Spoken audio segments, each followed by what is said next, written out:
Once again, we are the tourism warriors from the University of the East Manila, and today we are going to discuss about gastronomy and its impact to tourism industry, specifically culinary heritage in the Philippine setting.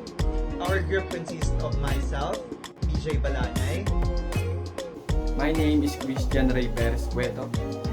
My name is Angelica Robles. Hi, I am Sofia Anarocco.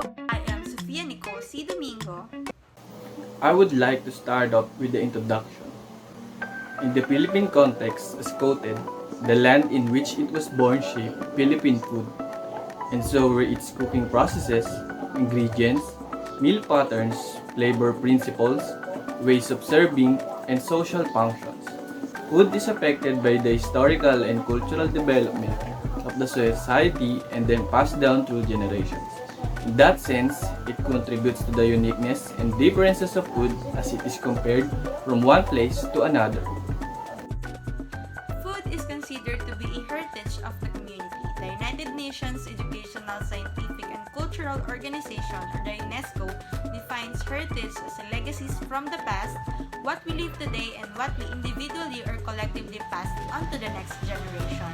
Culinary traditions from the influences and changes of history of a certain place, then society continues to use it from an individual to the family, then to the community, and conserve, preserve, and share it to the future generation. Hence, culinary tradition is considered to be part of the main domains of intangible cultural heritage under social practices, rituals, and festive events. Just like our beautiful old songs, antique houses, and folk dances, our long-standing culinary traditions need to be celebrated and preserved as well, especially since many of our food products and practices are slowly disappearing in the face of globalization of food culture. Last April 2018, President Rodrigo Duterte signed Presidential Proclamation 469 declaring April as Buwan ng Kalutong Pilipino, or Filipino Food Month. The proclamation states that our vast culinary traditions and treasures should be appreciated, preserved, and promoted to ensure their transmission to future generations and to support the various industries, farmers, and agri-communities which benefit therefrom. Nowadays, culinary heritage is being developed for commercialization. Local foods are commercialized by selling them to the public, local or non-local. The local community is motivated because of the local cuisine's potential for a particular market or activity, and hope that it can enhance their lifestyle, especially in economic aspect. In short, the local community will be using their own culinary heritage for potential business ventures to generate profit. In putting up a business, an owner must consider the 4 P's of marketing, or also known as the marketing mix, which are the price, place, promotion, and products.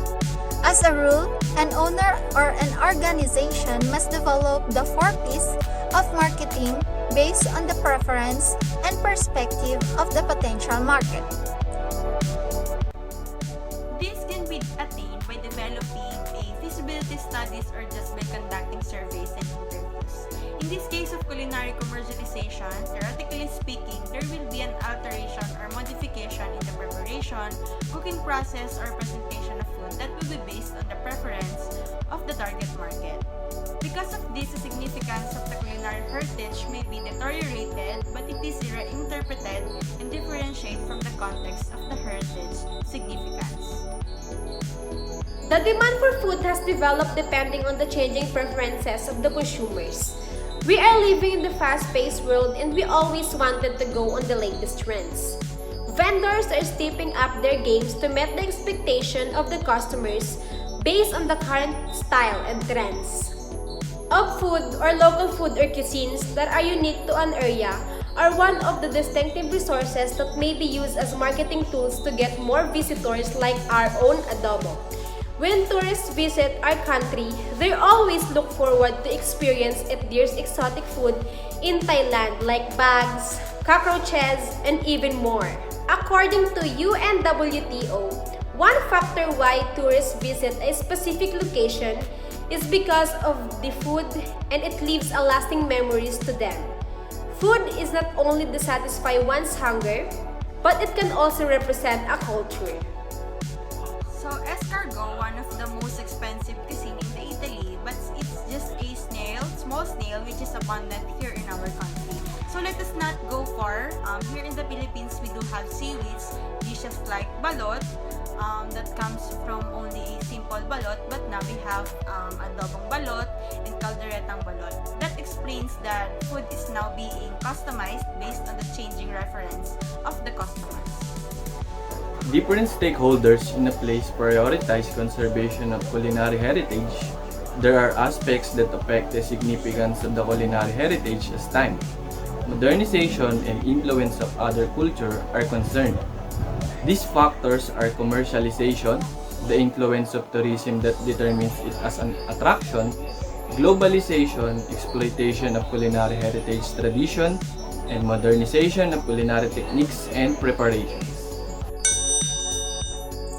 Sisig, adobo, kare-kare, ube. Filipino cuisine, a true culinary fusion just like the history of the Philippines itself. A variety of Asian influences plus Spanish into Filipino origins. Filipino food is growing in popularity due to the efforts of several young entrepreneurs passionate about sharing their heritage. We're being reintroduced to the cuisine through fresh eyes and a sense of Western accessibility. In the Philippines, there are culinary traditions that began to be forgotten. For instance, bacalao is a traditional codfish stew in the province of Cavite. It is traditionally cooked and served during Holy Week, especially on Good Friday. This is being prepared because of the Catholic tradition of not eating meat, especially pork, during the Holy Week. Due to the complexity of the cooking procedure and the perspective of the local community in modernization, like fast food ideology, instead of cooking the dish and its effect of development in the environment that affect the flora and fauna, which are considered to be the raw materials of the culinary tradition. The tradition of cooking bacalao began to be forgotten. It is one of the many examples of forgotten Filipino culinary traditions that most of millennial communities do not know. In this time and age, most people increasingly seeking for authentic food experiences, especially tourists who travel from one place to another. Most of them wanted to satisfy their curiosity about a well-known food to a specific tourist location. And because of food tourism, it has improved many lives, not only the satisfaction of the one who consumes, but also the one who sells, our local vendors. As an identity of the people, food shows significance that contributes to its uniqueness and difference. This significance is based on historical, aesthetic, social, and symbolical aspects. And it is so important to analyze these details as they contribute to the story and the importance of the community and how food evolves and develops as part of the heritage of the people. Tourism